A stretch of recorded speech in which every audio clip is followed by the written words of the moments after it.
नमस्ते, हमारे YouTube channel मंथन हिंदी में आपका स्वागत है।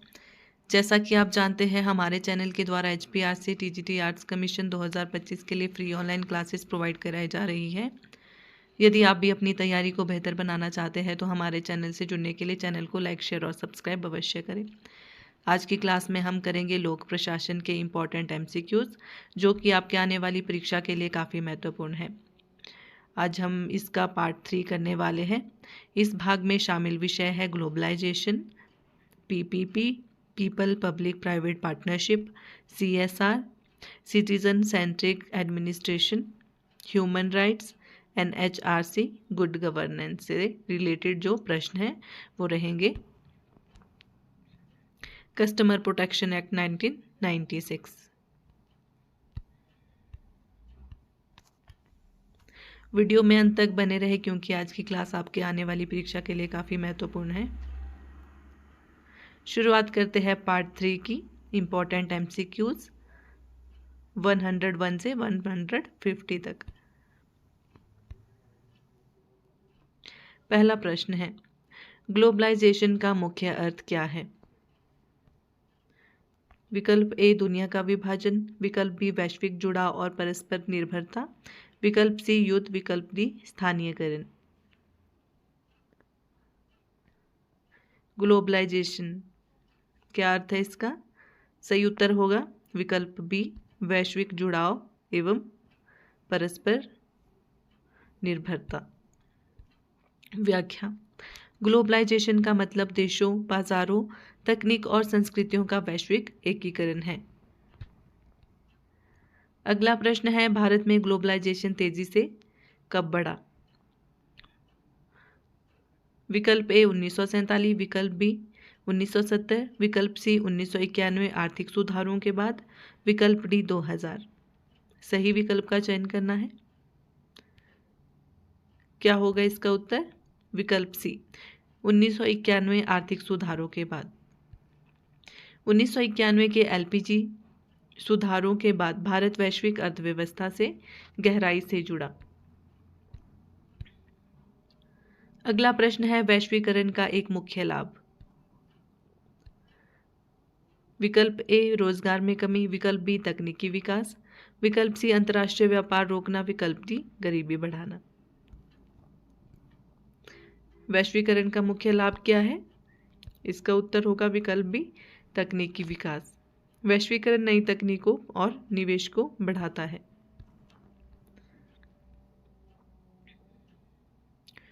प्रश्न संख्या 104, PPP का अर्थ क्या है? विकल्प ए पब्लिक पर्सन पार्टनरशिप, विकल्प बी पब्लिक प्राइवेट पार्टनरशिप, विकल्प सी पब्लिक पीपल पावर, विकल्प डी पर्सनल प्राइवेट पार्टनर। क्या होता है PPP? Public private partnership. इसका option number B is the right answer.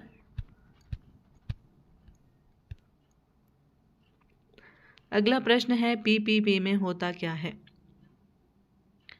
विकल्प ए केवल सरकारी निवेश, विकल्प बी केवल निजी निवेश, विकल्प सी सरकार और निजी क्षेत्र का संयुक्त प्रबंधन, विकल्प डी न्यायपालिका का नियंत्रण। इसका उत्तर है विकल्प सी सरकार और निजी क्षेत्र का संयुक्त प्रबंधन। भारत में PPP का सबसे बड़ा क्षेत्र कौन सा है? विकल्प ए कृषि, विकल्प बी इंफ्रास्ट्रक्चर, विकल्प सी न्यायपालिका, विकल्प डी सेना। इसका उत्तर होगा विकल्प बी इंफ्रास्ट्रक्चर।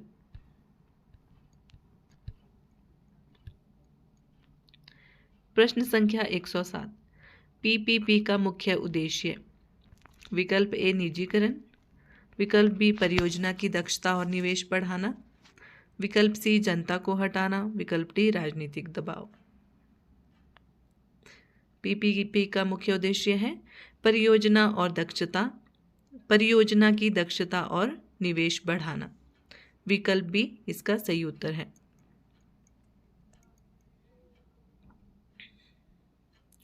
अगला प्रश्न है, CSR का पूर्ण रूप। विकल्प ए सेंट्रल सोशल रिस्पॉन्सिबिलिटी, विकल्प बी कॉरपोरेट सोशल रिस्पॉन्सिबिलिटी, विकल्प सी कॉमन सोसाइटी रिफॉर्म, विकल्प D consumer social rights.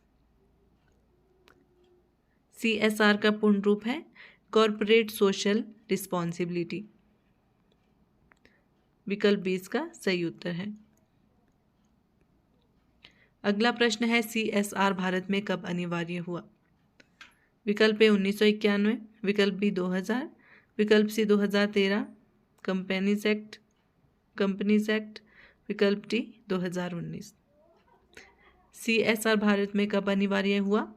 2013 companies act के बाद।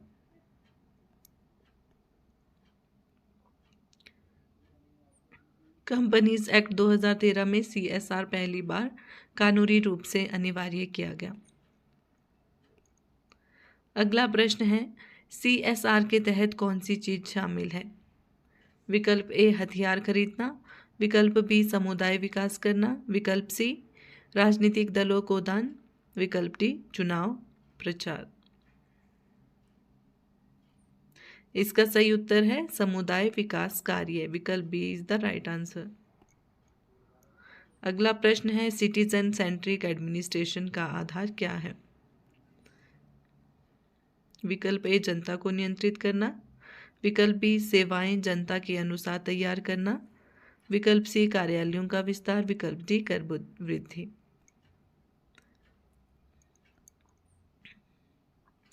सिटीजन सेंट्रिक एडमिनिस्ट्रेशन का आधार है विकल्प B is the right answer, सेवाएं जनता के अनुसार तैयार करना।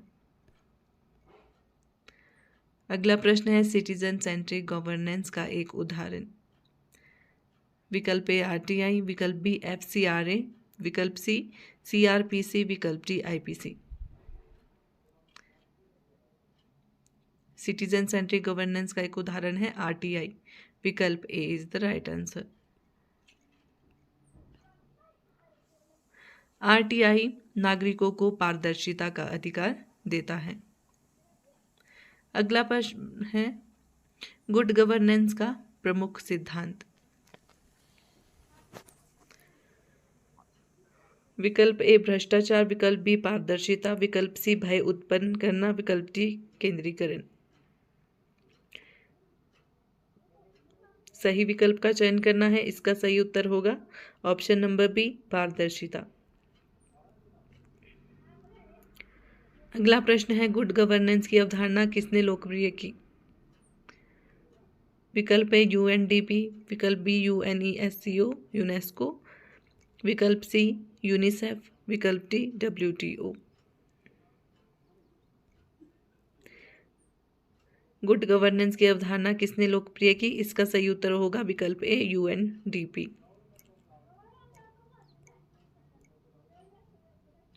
अगला प्रश्न है गुड गवर्नेंस में अकाउंटेबिलिटी का अर्थ।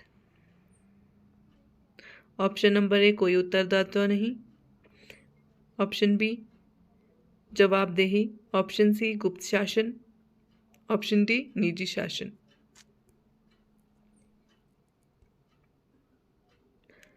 इसका उत्तर होगा विकल्प बी जवाबदेही।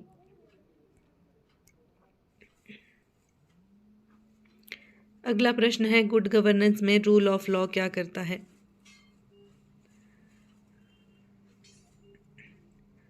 विकल्प ए कानूनहीनता, विकल्प बी समान कानून लागू करना, विकल्प सी केवल अमीरों पर कानून, विकल्प डी केवल गरीबों पर कानून। गुड गवर्नेंस में रूल ऑफ लॉ क्या करता है? समान कानून लागू करता है, विकल्प बी इसका सही उत्तर है। अगला प्रश्न है गुड गवर्नेंस का सबसे बड़ा लक्ष्य। विकल्प ए जनता का कल्याण, विकल्प बी कर बढ़ाना, विकल्प सी लोक सेवाओं का निजीकरण, विकल्प डी युद्ध। इसका सही उत्तर होगा विकल्प ए जनता का कल्याण।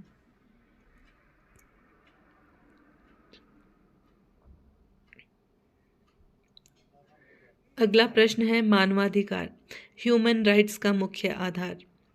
विकल्प ए जन्म से मिलने वाले अधिकार, विकल्प बी सरकार द्वारा दिए गए विशेषाधिकार, विकल्प सी सेना के अधिकार, विकल्प डी केवल राजनीतिक अधिकार। मानवाधिकार ह्यूमन राइट्स क्या है? जन्म से मिलने वाले अधिकार, विकल्प ए इसका सही उत्तर होगा। अगला प्रश्न है, भारत में एनएचआरसी की स्थापना कब हुई? विकल्प ए 1986, विकल्प बी 1993, विकल्प सी 2000, विकल्प डी 2010। इसका सही उत्तर होगा विकल्प बी 1993 में हुई है एनएचआरसी की स्थापना। अगला प्रश्न है, एनएचआरसी किस अधिनियम के तहत बना? विकल्प ए ह्यूमन राइट्स एक्ट 1993, विकल्प बी कंज्यूमर प्रोटेक्शन एक्ट, विकल्प सी आईपीसी, विकल्प डी सीआरपीसी। सही विकल्प होगा option number a human right act 1993। अगला प्रश्न है, एनएचआरसी का मुख्य कौन होता है? एनएचआरसी का प्रमुख कौन होता है? विकल्प ए प्रधानमंत्री, विकल्प बी राष्ट्रपति, विकल्प सी पूर्व मुख्य न्यायाधीश या न्यायाधीश, विकल्प डी सीएजी। कौन होता है एनएचआरसी का मुख्य प्रमुख? Option number C is the right answer, पूर्व मुख्य न्यायाधीश या न्यायाधीश।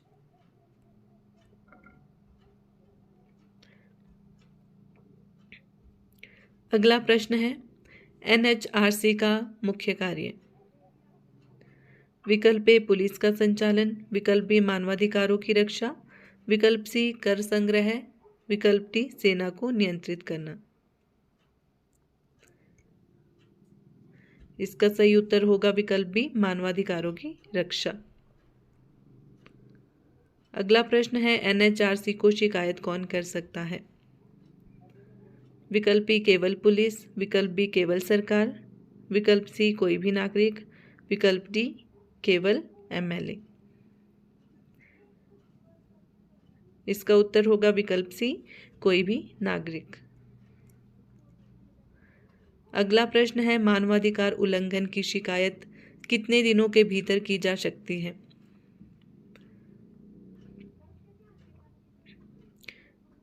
विकल्प ए 1 वर्ष, विकल्प 2 वर्ष, विकल्प सी 3 वर्ष, विकल्प डी 6 माह। इसका सही उत्तर होगा 2 वर्ष, विकल्प बी इसका सही उत्तर है। अगला प्रश्न है, गुड गवर्नेंस के 8 सिद्धांत किसने बताए? विकल्प ए आरबीआई, विकल्प बी यूएनडीपी, विकल्प सी आईएमएफ, विकल्प डी डब्ल्यूटीओ। इसका सही उत्तर होगा विकल्प बी यूएनडीपी। अगला प्रश्न है, कंज्यूमर प्रोटेक्शन एक्ट कब लागू हुआ? Option A 1975, option B 1986, option C 1999, option D 2019। Consumer protection act हुआ था 1986 में लागू। ऑप्शन बी इसका सही उत्तर है। अगला प्रश्न है, कंज्यूमर प्रोटेक्शन एक्ट 1986 में किसकी रक्षा की जाती है? विकल्प ए व्यापारी, विकल्प बी उपभोक्ता, विकल्प सी न्यायपालिका, विकल्प डी उद्योग। इसका सही उत्तर होगा विकल्प बी उपभोक्ता। कंज्यूमर प्रोटेक्शन एक्ट 1986 में किसकी रक्षा की जाती है? उपभोक्ता की। अगला प्रश्न है, सीपीए के तहत कौन सा अधिकार है? विकल्प ए भ्रष्टाचार का अधिकार, विकल्प बी सही जानकारी पाने का अधिकार, विकल्प सी कर चोरी का अधिकार, विकल्प डी किसी को भी दंड देने का अधिकार। सीपीए के तहत कौन सा अधिकार है? सही जानकारी पाने का अधिकार, विकल्प बी इसका सही उत्तर है। अगला प्रश्न है, कंज्यूमर प्रोटेक्शन एक्ट के अधीन कौन से न्यायालय बनते हैं? विकल्प ए सिविल कोर्ट, विकल्प बी फौजदारी कोर्ट, विकल्प सी उपभोक्ता फोरम, जिला राज्य राष्ट्रीय, विकल्प D supreme court. Consumer protection act के अधीन कौन से न्यायालय बनते हैं? उपभोक्ता फोरम। विकल्प सी इसका सही उत्तर है। अगला प्रश्न है उपभोक्ता संरक्षण अधिनियम में कंज्यूमर का अर्थ। विकल्प ए जो उत्पादन करे, विकल्प बी जो वस्तु सेवा खरीदे और उपयोग करे, विकल्प सी जो कानून बनाए, विकल्प डी जो कर ले। इसका सही उत्तर होगा जो वस्तु सेवा खरीदे और उपयोग करे। अगला प्रश्न है सीपीए के अंतर्गत सबसे निचला स्तर। विकल्प ए राष्ट्रीय आयोग, विकल्प बी राज्य आयोग, विकल्प सी जिला फोरम, विकल्प डी सुप्रीम कोर्ट। सीपीए के अंतर्गत सबसे निचला स्तर है जिला फोरम, विकल्प सी इसका सही उत्तर है। अगला प्रश्न है ग्लोबलाइजेशन का मुख्य नकारात्मक प्रभाव। विकल्प ए रोजगार बढ़ाना, विकल्प बी संस्कृति पर प्रभाव, विकल्प सी विदेशी तकनीक, विकल्प डी व्यापार बढ़ाना। नकारात्मक प्रभाव है विकल्प बी संस्कृति पर प्रभाव। वैश्वीकरण से परंपरागत संस्कृति पर विदेशी संस्कृति का प्रभाव बढ़ता है। प्रश्न संख्या 133। पीपीपी में रिस्क शेयरिंग किसके बीच होता है? विकल्प ए सरकारी निजी, विकल्प बी निजी नागरिक, विकल्प सी नागरिक सरकार, विकल्प डी राज्य केंद्र। रिस्क शेयरिंग किसके बीच होता है? विकल्प ए सरकारी और निजी के बीच।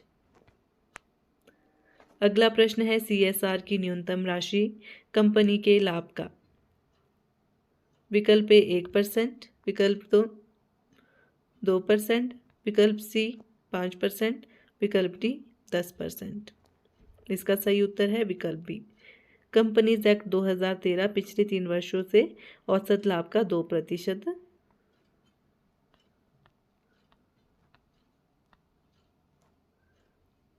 अगला प्रश्न है एनएचआरसी का प्रकार।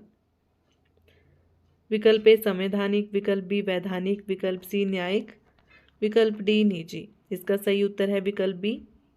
यह ह्यूमन राइट एक्ट 1993 में बनी वैधानिक संस्था है। ठीक है, एनएचआरसी वैधानिक है।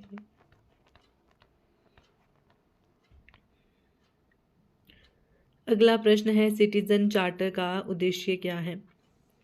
विकल्प ए नागरिकों का शोषण, विकल्प बी सेवाओं का मानक तय करना, विकल्प सी कर संग्रह, विकल्प डी रोजगार समाप्त। सिटीजन चार्टर का उद्देश्य होता है सेवाओं का मानक तय करना, विकल्प बी इसका सही उत्तर है। अगला प्रश्न है सिटीजन चार्टर सबसे पहले किसने अपनाया? विकल्प ए भारत, विकल्प बी ब्रिटेन, विकल्प सी अमेरिका, विकल्प डी जापान। इसका सही उत्तर है विकल्प बी ब्रिटेन। अगला प्रश्न है गुड गवर्नेंस में सबसे महत्वपूर्ण तत्व। ऑप्शन ए भ्रष्टाचार, ऑप्शन बी पारदर्शिता, ऑप्शन सी गुप्तता, ऑप्शन डी अत्याचार। इसका सही उत्तर है विकल्प बी पारदर्शिता। प्रश्न संख्या 139। मानवाधिकार दिवस कब मनाया जाता है? विकल्प ए 10 दिसंबर, विकल्प बी 15 अगस्त, विकल्प सी 2 अक्टूबर, विकल्प डी 21 जून। इसका सही उत्तर है विकल्प ए 10 दिसंबर को बनाया जाता है ह्यूमन राइट डे। अगला प्रश्न है सीएसआर में शामिल नहीं है। विकल्प ए शिक्षा, विकल्प बी स्वच्छंदता, विकल्प सी गरीबी उन्मूलन, विकल्प डी राजनीतिक गतिविधि। सीएसआर में शामिल नहीं है राजनीतिक गतिविधि, विकल्प डी इसका सही उत्तर है। अगला प्रश्न है गुड गवर्नेंस संकेतक में शामिल है। विकल्प ए पार्टिसिपेटरी, विकल्प बी करप्ट, विकल्प सी सेंट्रलाइज्ड, विकल्प डी रफ। इसका सही उत्तर है विकल्प ए पार्टिसिपेटरी। गुड गवर्नेंस में शामिल है संकेतक में शामिल है पार्टिसिपेटरी, विकल्प ए इसका सही उत्तर है। अगला प्रश्न है, नागरिक केंद्रित प्रशासन में मुख्य भूमिका किसकी है? विकल्प ए नागरिक, विकल्प बी नौकरशाह, विकल्प सी उद्योगपति, विकल्प डी न्यायपालिका। सही उत्तर होगा विकल्प ए नागरिक। अगला प्रश्न है, एनएचआरसी का कार्यकाल। विकल्प ए 1 वर्ष, विकल्प बी 3 वर्ष, विकल्प सी 5 वर्ष, विकल्प डी 10 वर्ष। एनएचआरसी का कार्यकाल है 5 वर्ष, विकल्प सी इसका सही उत्तर है। अगला प्रश्न है, कंज्यूमर प्रोटेक्शन एक्ट बनता है। विकल्प ए न्यायालय, विकल्प सी संसद, विकल्प सी केंद्र सरकार, विकल्प डी राज्य सरकार। कंज्यूमर प्रोटेक्शन एक्ट बनाता है कौन? संसद। विकल्प बी इसका सही उत्तर है। अगला प्रश्न है, उपभोक्ता फोरम का उद्देश्य।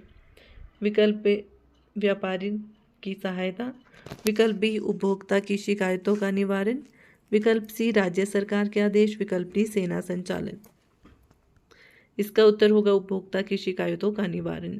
विकल्प बी इसका सही उत्तर है। अगला प्रश्न है, ग्लोबलाइजेशन किस संगठन से अधिक जुड़ा है? विकल्प ए WTO, विकल्प बी WHO, विकल्प सी यूनेस्को, विकल्प डी यूनिसेफ। ग्लोबलाइजेशन किस संगठन से जुड़ा है? WTO से। अगला प्रश्न है, PPP का एक उदाहरण है। विकल्प ए सरकारी स्कूल, विकल्प बी उच्च शिक्षा के निजी विश्वविद्यालय, विकल्प सी दिल्ली मेट्रो, विकल्प डी न्यायपालिका। PPP का एक उदाहरण है दिल्ली मेट्रो। विकल्प सी इसका सही उत्तर है। अगला प्रश्न है, CSR के मुख्य क्षेत्र। विकल्प ए स्वास्थ्य, शिक्षा, पर्यावरण, विकल्प बी युद्ध, विकल्प सी राजनीति, विकल्प डी निजी लाभ। CSR के मुख्य क्षेत्र है स्वास्थ्य, शिक्षा, पर्यावरण। ये इसका सही उत्तर है। अगला प्रश्न है, गुड गवर्नेंस किससे असंगत है? विकल्प ए पारदर्शिता, विकल्प बी भ्रष्टाचार, विकल्प सी उत्तरदायित्व, विकल्प डी सामुदायिक भागीदारी। इसका सही उत्तर है, गुड गवर्नेंस किससे असंगत है? भ्रष्टाचार से। विकल्प बी इसका सही उत्तर है। गुड गवर्नेंस में क्या होता है? पारदर्शिता, उत्तरदायित्व, सामुदायिक भागीदारी। अगला प्रश्न है, मानवाधिकार आयोग शिकायत मिलने पर क्या करता है? विकल्प ए अनदेखा, विकल्प बी जांच, विकल्प सी दंड, विकल्प डी कर संग्रह। क्या करता है शिकायत मिलने पर? जांच करता है। विकल्प बी इसका सही उत्तर होगा। आशा करती हूँ आपको क्लास अच्छी लगी हो। धन्यवाद।